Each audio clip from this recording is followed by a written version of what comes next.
आप सबको जय मसीह की। फिर से प्रियो, मैं आपका स्वागत करती हूँ The Lord Is My Shepherd channel पर। प्रियो, आज का जो हमारा विषय है वो है लुभावने वाली बातों से धोखा ना खाना।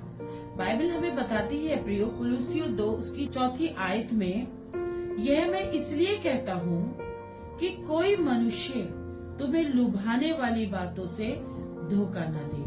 प्रियो, जब हम परमेश्वर के विश्वास में बढ़ रहे होते हैं, जब हम उसके विश्वास में और अपने जीवन में निरंतर प्रार्थनाओं में बढ़ते चले जाते हैं, तो शैतान को ये देख के बड़ा बुरा लगता है और बड़ा गुस्सा आता है कि ये मेरा बच्चा किधर की तरफ जा रहा है। इसको तो मैं संसार में अपने काम के लिए इस्तेमाल करता था, परंतु ये तो अब परमेश्वर की बातों पे चलने लगा है, ये तो अपने जीवन को बदलने लगा है। तो उस पे शैतान हमारे जीवन में कुछ ऐसे मनुष्यों को हमारे पास भेजता है जो हमसे बड़ी लुभावनी बातें करते हैं, बड़ी धोखे भरी बातें करते हैं। हम उनकी मीठी मीठी बातों में आ जाते हैं।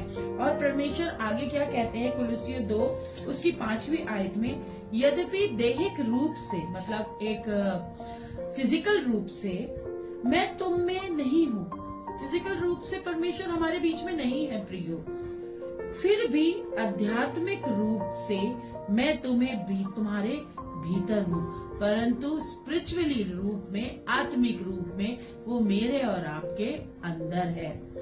मैं तुम्हारे जीवन के अनुशासन और मसीह में तुम्हारे विश्वास की दृढ़ता को देखकर प्रसन्न होता हूँ। प्रियो, प्रभु मेरे और आपके साथ हमेशा रहते हैं, चाहे वो फिजिकली हमें दिखाई नहीं देते, परंतु जहाँ भी हम जाते हैं, जो भी हम करते हैं, आत्मिक रूप से वो निरंतर हमारा हाथ थामे रहते हैं, क्योंकि वो कह रहे हैं कि मैं आत्मिक रूप से तुम्हारे भीतर ही हूँ, तुम्हारे हृदय में हूँ, और तुम्हारे अनुशासन को देखकर और तुम्हारे मसीही विश्वास को देखकर, उन सब को देखकर मैं तुमसे बहुत प्रसन्न होता हूँ। और जब प्रभु हमसे प्रसन्न होता है तो प्रियो, हमारे चेहरे पे भी प्रसन्नता आती है, जो हमने कल के वचन से सीखा था। तो हमें किसी की भी लुभावनी मीठी बातों में नहीं आना है, परंतु अपनी देह को परमेश्वर की आत्मा के लिए सुरक्षित रखना है। जय मसीह।